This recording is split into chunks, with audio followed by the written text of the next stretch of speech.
잡자, 하나님의 오른손을 잡자, 이런 제목으로 말씀의 은혜를 나누고자 합니다. 우리가 일상생활에서 사용하는 낱말 가운데 금수저, 은수저, 흙수저라는 말이 있습니다. 아니, 목사님, 수저면 수저지 무슨 금수저, 은수저, 흙수저냐고 하시겠지만, 이 용어는 이미 우리의 의식과 일반적인 사회의 개념으로 깊이 뿌리를 내리고 있습니다.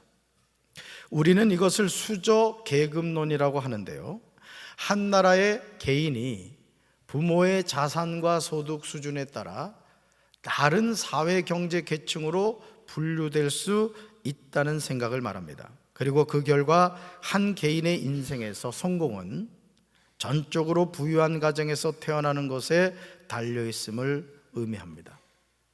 그래서 우리 목회자들도 신의 아들이 있고 사람의 아들이 있고 하여간 몇 단계가 있어요. 신의 아들은 누구냐면은 목사님 아들로 태어나는, 그것도 큰 교회 목사님 아들로 태어나가지고 목회 임재에 대해서 전혀 걱정하지 않고 맨날 그냥 강의 빼먹고 들로산으로 놀러 다니고, 그래도 때 되면은 좋은 교회 목회 나가는 그런 자녀를 신의 아들이다, 이렇게 말해요. 저 같은 경우에는 버림받은 아들이다. 이제 그런 이야기를 이제 우스갯소리로 합니다. 금수저, 은수저, 흙수저라는 이 용어는 2015년에 등장했으며 대한민국의 온라인 커뮤니티에서 처음으로 널리 사용이 되었습니다. 수저 계급에 대한 분류는 천차만별입니다. 계급에 관한 분류 기준은 부모가 자식을 뒷받침해주는 능력에 따라 결정이 됩니다. 그 능력치가 높으면 금수저, 낮으면 흙수저로 분류합니다. 그러므로 결과적으로 자식들 자체를 평가하는 기준이라기보다는 자식을 통해 그들의 부모를 평가하는 기준이 됩니다. 온라인 커뮤니티에서 발생한 수저 계급은 다음과 같이 식별되었습니다. 한번 여러분은 어느 수저에 해당하는가 한번 보세요. 자, 금수저는 자산이 얼마래요? 20억 원 이상, 혹은 가구 연수입이 얼마요? 2억 원 이상. 우리 강경제일 감리교회 성도들 수준인 것 같아. 믿음으로 대답한 사람은 그리 될 줄로 믿습니다. 은수저는 얼마래요? 자산이 5억 원 이상, 가구 연수입이 5,500만 원 이상이라 그래요. 흙수저는요, 자산이 5천만 원 이하, 혹은 가구 연수입이 2천만 원 이하를 의미한다고 합니다. 일반적인 상식으로 이해가 되지 않는 내용이지만 이미 저와 여러분이 사는 이 세상은 황금 만능주의가 깊이 뿌리를 내리고 있습니다. 물질의 많고 적음이 한 사람의 인격을 뛰어넘고 있습니다. 그래서 결혼 배우자를 선택할 때도 그 사람의 믿음이 얼마나 좋은가, 신앙의 대수가 어떻게 되는가, 이런 거를 보는 것이 아니라 철저히 세상적인 기준에 의해서 이제 선택을 하려고 하죠. 이런 생각은 신앙생활하는 성도들 안에서도 예외가 아닙니다. 모든 것을 물질의 다가로 평가합니다. 사랑하는 성도 여러분, 오늘 우리는 수많은 현실적인 문제에 직면하고 있습니다. 자녀를 위해서라면 물불을 가리지 않는 우리 부모님들의 처지에서 본다면 그냥 웃고 넘어갈 일이 아닙니다. 야, 이게 내가 금수저냐 은수저냐 흙수저에 따라서 우리 자녀들의 계급이 결정되는구나, 이런 심각하지 않아요? 적지 않은 고위공직자들이 자녀들 교육을 위해서 거주지를 실제로 옮기지 않고 주민등록법상 주소만 바꾸는 위장 전입을 하는 일은 이제는 큰일도 아니에요. 누구나 하는 범죄 행위 가운데 하나입니다. 그래서 청문회를 할 때마다 여러분, 그 고위공직자들 거의 이 위장 전입은 뭐 그냥 지나가는 일처럼 하죠. 심지어는 모 장관을 했던 분 같은 경우에는 세상에 자동차 싸게 사겠다고 거주지를 옮겨놨다는 거예요. 야, 진짜 해도 너무하더라고요. 불법이 상식이 되어가는 이런 세태에 살아가는 하나님의 자녀는 어떻게 살아야 됩니까? 이런들 어떠하며 저런들 어떠하냐고 반문하면서 시류를 따라가야만 하는 것일까요?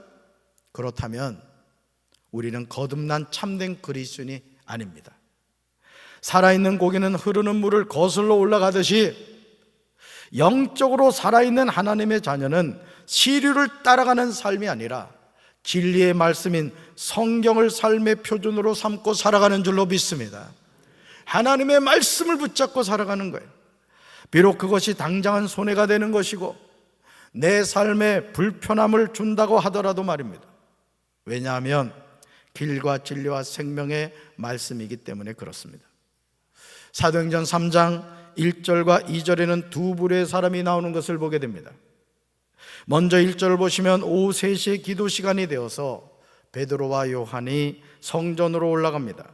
이어지는 2절에서 나면서부터 못 걷는 사람을 사람들이 떠매고 왔습니다. 그들은 성전으로 들어가는 사람들에게 구걸하게 하려고 이 못 걷는 사람을 날마다 아름다운 문 미문이라는 성전 문 곁에 앉혀 놓았습니다. 사랑하는 성도 여러분, 예수님의 12제자 가운데 한 사람이었던 베드로와 요한은 성전에 기도 시간이 되어서 올라갑니다. 그런데 나면서부터 못 걷는 사람은 자신의 발로 걸어오는 것이 아니라 사람들이 떠매고 왔습니다. 그 이유는 성전으로 들어가는 사람들에게 구걸하게 하려고 미문에 앉혀놓은 거예요. 얼마나 비교가 되는 모습입니까? 베드로와 요한은 예수님의 12제자일 뿐 아니라 오후 3시에 성전에 기도하려고 올라가고 있어요. 그런데 한 사람은 구걸해서 먹고 살려고 미문이라는 성전 문 곁에 앉아 있습니다. 하지만 이런 두 부류의 삶은 오늘도 여전히 저와 여러분의 삶에서 재현되고 있음을 보게 됩니다. 이 세상에서 구걸하면서 먹고 싶은 사람이 누가 있겠습니까? 우리는 누구나 멋진 인생을 추구합니다. 멋진 인생을 살고 싶어 합니다. 그러나 어느 순간부터 자신의 삶이 나락으로 떨어지게 됨을 보게 되죠. 하다가 자신의 힘으로 벗어날 수 없는 인생의 깊은 늪에 빠져서 허우적거리고 있는 자신의 초라한 모습을 보게 됩니다. 미문이라는 성전문에 앉아서 날마다 구걸하는 이 거린의 삶은 어떻습니까? 하필이면 아름다운 문이라는 미문이라는 문에 앉아서 구걸하는 거예요. 아름다운 미자, 미문, 그런 문입니다. 성전의 문은 아름다웠는지 모르지만 이 거린의 삶은 조금도 아름답지 않았습니다. 어떻게 보면 죽지 못해서 살아가는 인생이었습니다. 그런데 이런 소망이 없는 삶에 한 줄기 빛이 임하였습니다. 그것은 기도하려고 성전에 들어가는 많은 사람 가운데 뜻밖의 사람들과의 만남을 통해서였습니다. 성경을 펼쳐 읽어보시면 한 사람의 삶이 누군가를 만남으로 바뀌곤 합니다. 저는 우리 사랑하는 성도 여러분들의 삶에 이 만남의 복이 있게 되기를 주님의 이름으로 축원합니다. 누구를 만나느냐가 중요한 거예요. 누구를 만나느냐. 특별히 이걸 우리는 인권이라고도 합니다. 남편을 누굴 만나느냐, 아내를 누굴 만나느냐, 교회 담임 목사를 누굴 만나느냐, 성도를 누굴 만나느냐에 따라서 우리 인생이 달라지는 거예요. 인생. 저는 우리 사랑하는 성도들에게 이 만남의 복이 있게 되길 바랍니다. 근데 가장 중요한 게 있어요. 그것은 내가 누구나 만나고 싶은 사람이 돼야 되는 거예요. 나를 만남으로 내 주변에 있는 사람이 하나님의 축복받는 그런 존재가 돼야 되는 거예요. 이런 복이 여러분에게 함께 하시기를 주님의 이름으로 축원합니다. 사도행전 3장 3절에서 베드로와 요한이 막 성전으로 들어가려는 것을 보고 걷지 못하는 사람은 베드로와 요한에게 구걸하였습니다. 왜요? 이 사람에겐 이게 직업이었기 때문에 목구멍이 포도청이라고 빌어서라도 구걸해서라도 먹고 살아야 했기 때문에 그렇습니다. 이 거리는 먹고 살기 위해서 마땅히 해야 하는 일이었습니다. 그런데 이 만남이 큰 축복이 된 거예요. 성전에 기도하려고 들어가던 베드로는 요한과 함께 그 사람을 눈여겨서 봅니다. 그 후에 우리를 보라 이렇게 말합니다. 우리를 보라. 그러자 걷지 못하는 거리는 무엇인가를 얻을 것을 기대하면서 두 사람을 쳐다보았습니다. 여러분들이 예를 들어 지하철을 타고 이렇게 지상으로 이렇게 계단을 또는 그 에스컬레이터를 타고 이렇게 올라오면 보통 그 입구에 이 구걸하는 분들이 계시죠. 그분들이 직장이 보통 그 위치입니다. 그러면 여러분들이 마음이 감동이 돼가지고 어떤 긍휼히 여기는 마음이 있어가지고 여러분 이렇게 얼마를 이렇게 주실 때가 있잖아요. 그러면 그 거린 분의 얼굴을 봅니까? 안 봅니까? 거의 안 보죠. 그냥 깡통을 본다거나 그분이 마련해 놓은 어떤 그걸 보죠.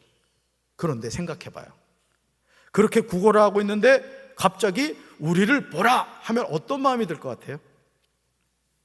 아, 오늘은 일찍 퇴근하겠구나, 그런 마음이 들지 않겠어요?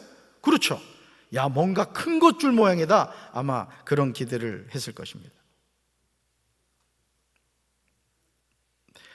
거린에게는 무언가가 필요했던 거예요.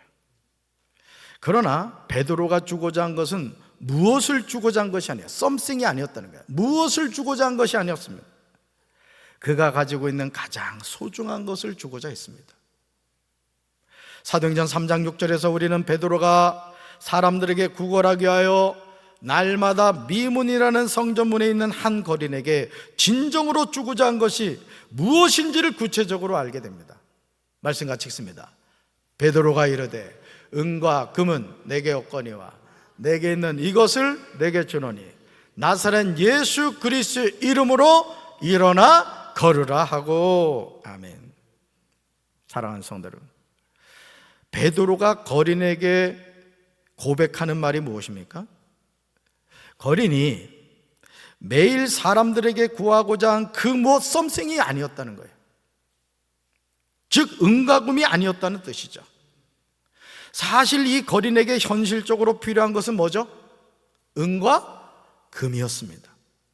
오늘도 누군가를 통해서 주는 한 푼에 1,000원짜리, 10,000원짜리, 또 어떨 때는 이 신사임당이 갑자기 강림하시는 그런 어떤 기대를 하고 있었을 거예요. 은과 금이 필요한 사람입니다. 하지만 베드로가 거린에게 주고자 한 것은 자신에게 있는 것이었어요. 저와 여러분에게도 있는 것이라고요. 바로 그것이 뭐예요? 읽어봅니다. 나사렛 예수 그리스도의 이름. 한 번 더요. 나사렛 예수 그리스도의 이름. 자, 이게 누구한테 있었다? 베드로에게 있었다는 거예요. 그리고 누구한테 있어요? 저와 여러분에게도 있는 거예요. 아멘이십니까? 따라합시다. 내 안에 나사렛 예수 그리스도의 이름이 있습니다. 더 정확하게는 예수님이 계시다고요. 이제 내가 사는 것은 내 안에 그리스도께서 사시기 때문이라고요. 자, 그런데 베드로가 거린에게 뭐라고 말해요? 그 이름으로 일어나 걸어라. 워크, 이렇게 말해요. 여러분, 이 사람이 어떤 사람인데요? 나면서부터 못 걷는 사람이었다. 여러분, 이 성경 사도행전 3장 이후를 읽어보면 이 사람의 나이가 40여 세가 되었다고 나옵니다. 자, 나면서부터 못 걷게 되었으니까 기본적으로 어머니 젖을 먹고 컸을 거 아니에요?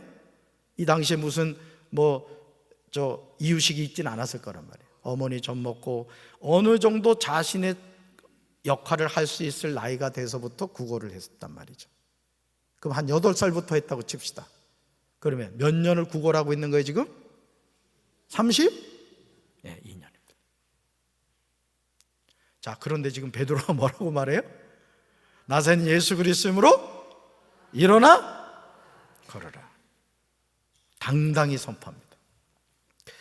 날마다 미문이라는 성전문에서 구걸하던 거리는 흙수저도 되지 못했습니다.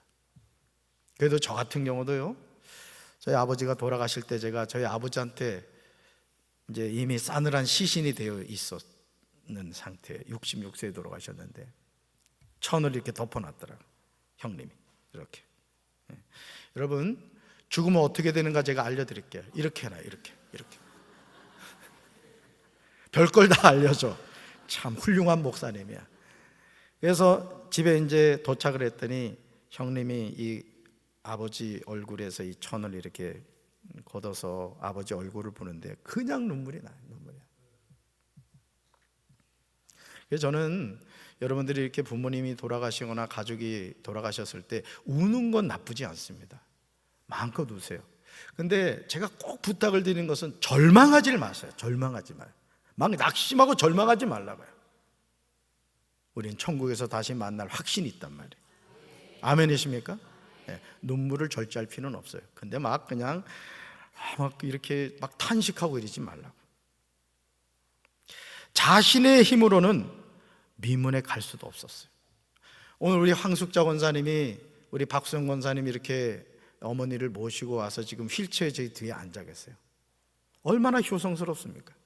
불편한 몸인데도 그래도 목사님 와서 말씀 들어야 된다고 이렇게 모시고 온 거예요. 그 외의 분들은 다 두 발로 걸어오셨죠? 혹시 날아오신 분 계세요? 여러분, 걸을 힘만 있어도 감사한 겁니다.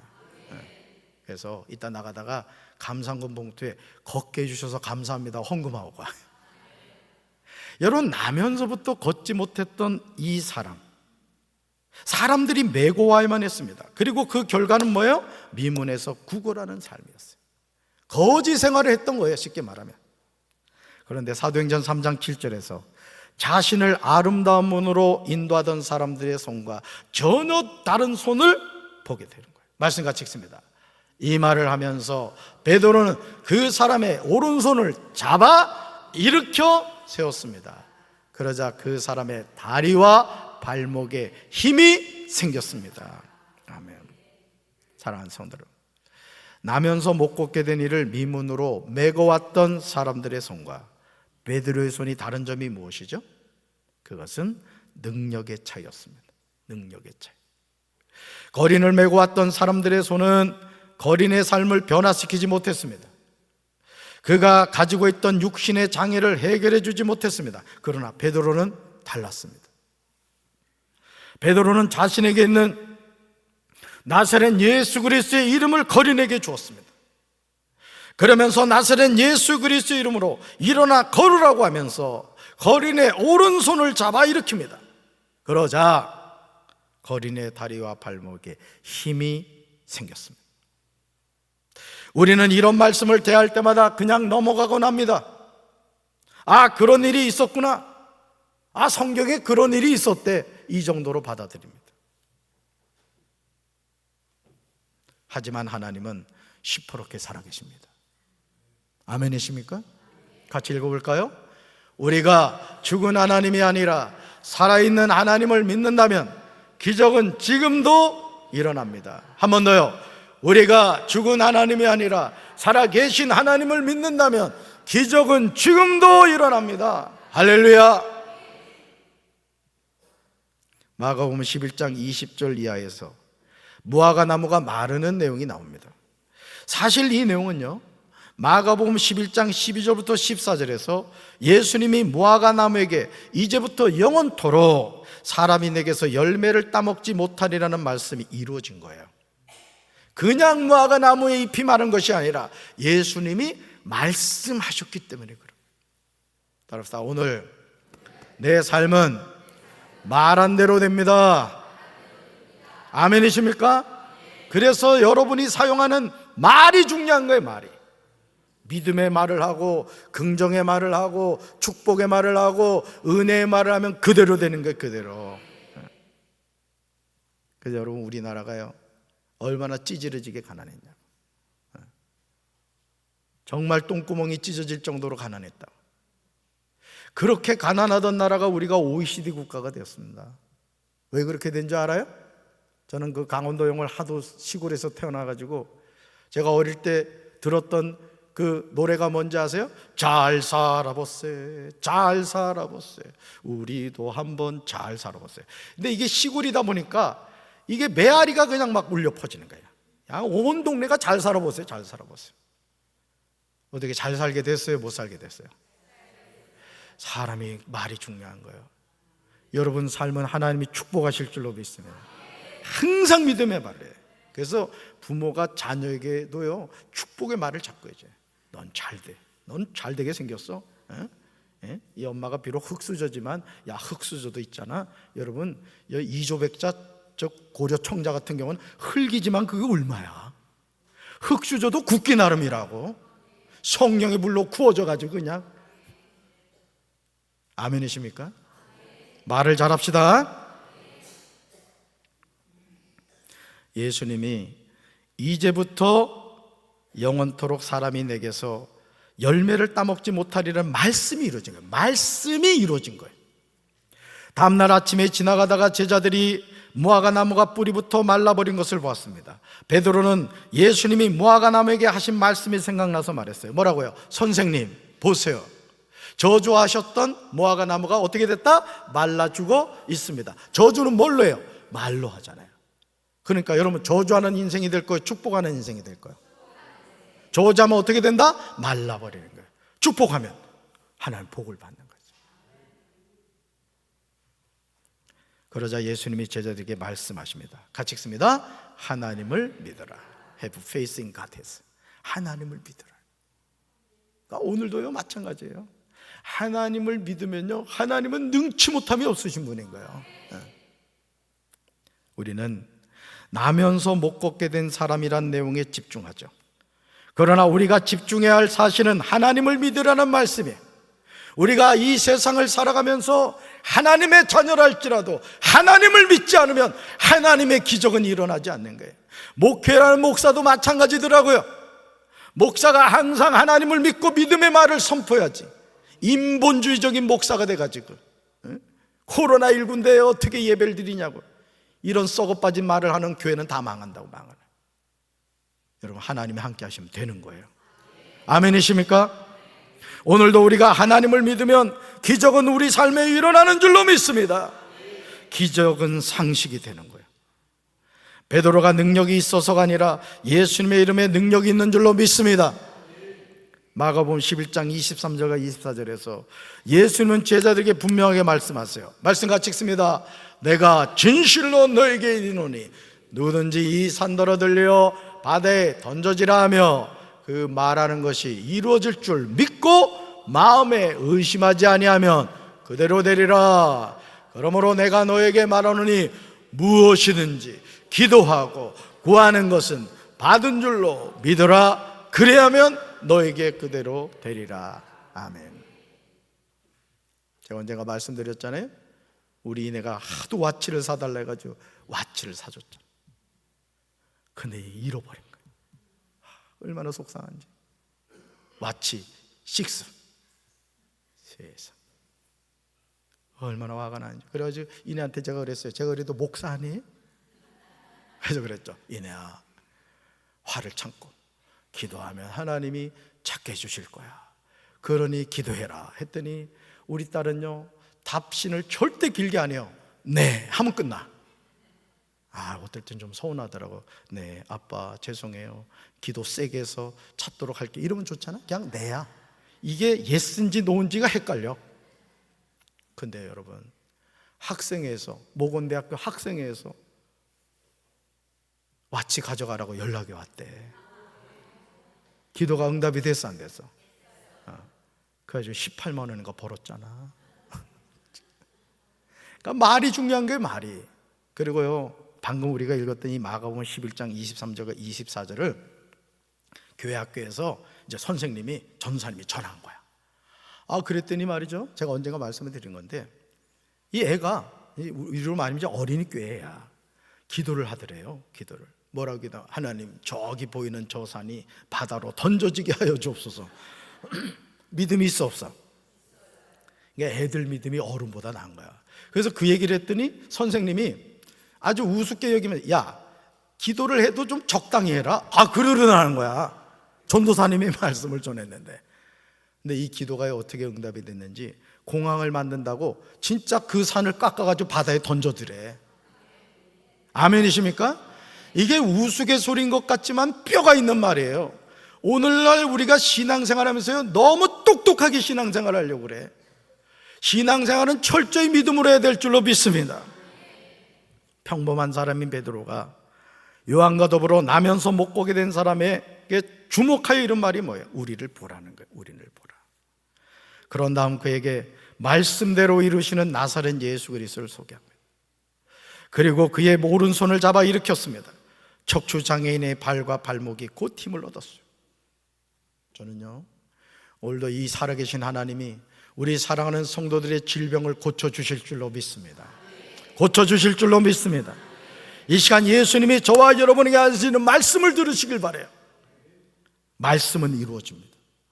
누구든지 이 산더러 들려 바다에 던져지라 하며 그 말하는 것이 이루어질 줄 믿고 마음에 의심하지 않으면 그대로 되리라.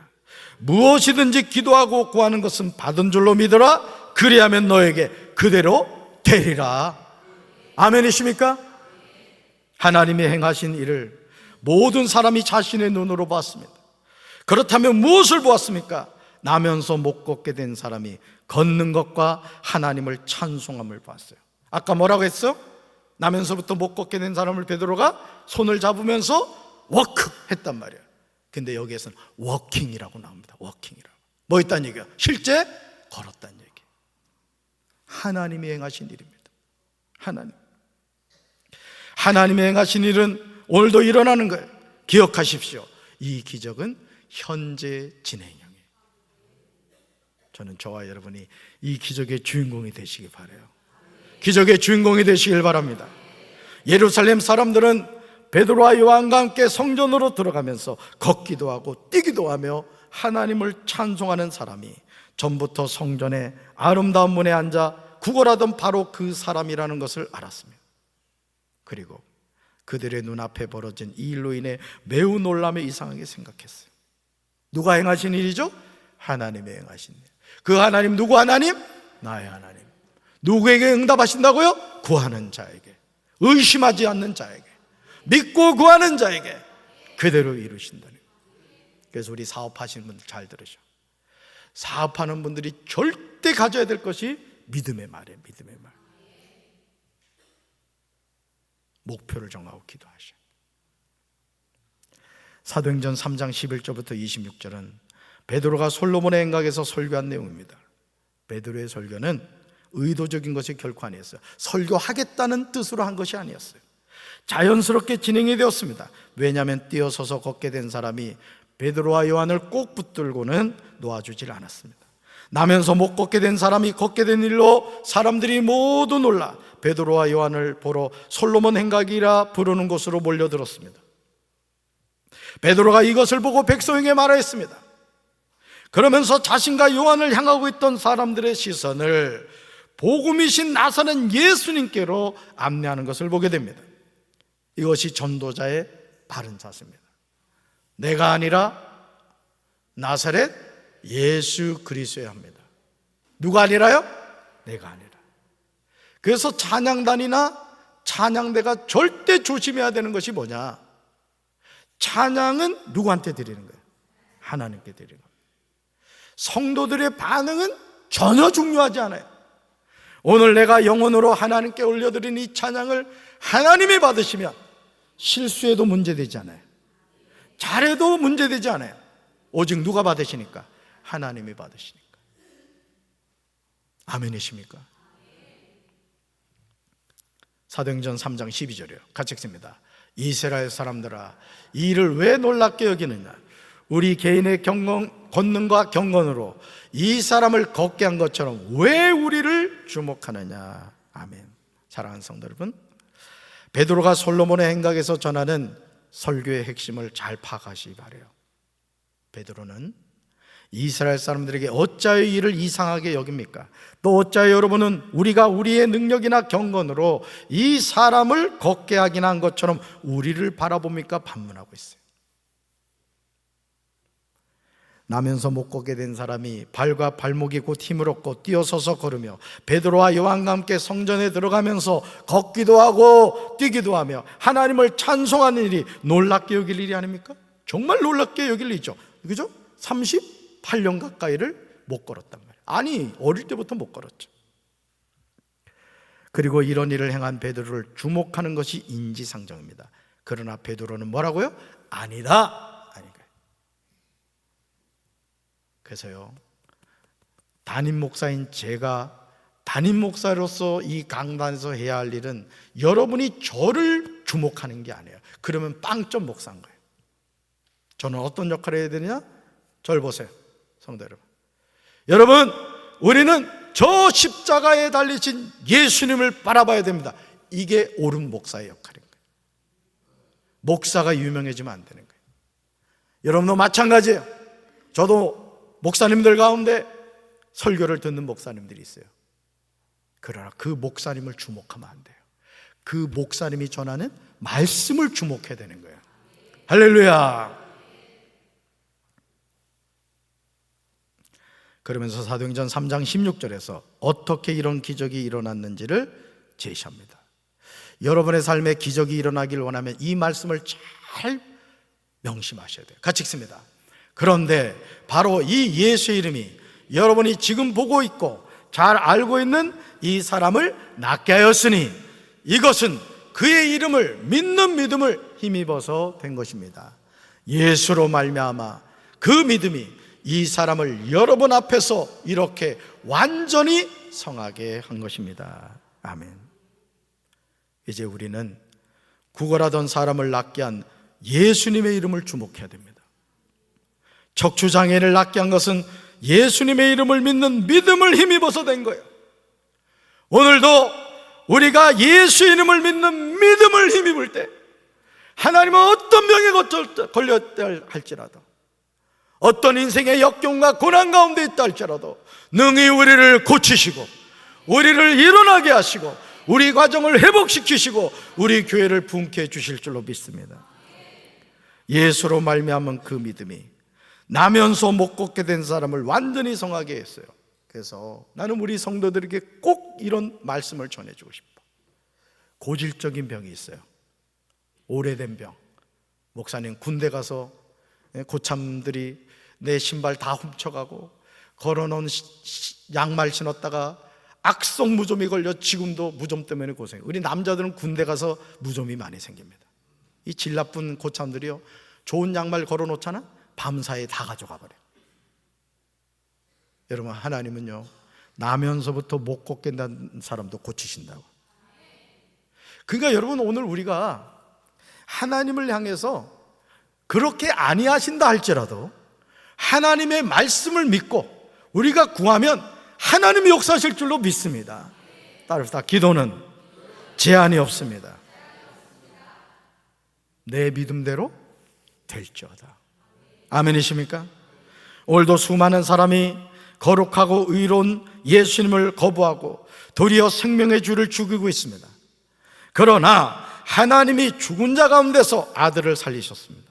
베드로는 우리가 이 일의 증인이라고 선포합니다. 우리가 이 일에 뭐라고요? 증인이라는 거예요. 나는 우리 사랑하는 성도 여러분들이 어떤 병이든 치유 안 받아 목사님 기도했는데 하나님이 이 병 고쳐주셨어요. 우리 가정이 이렇게 흙수저고 너무 가난했는데 하나님이 이렇게 물권의 복을 주셨어요. 그런 은혜가 있게 되길 주님의 이름으로 축원합니다. 하나님이 못하실 일이 뭐가 있어요? 아멘이십니까? 구합시다. 구합시다. 주실 줄 믿습니다.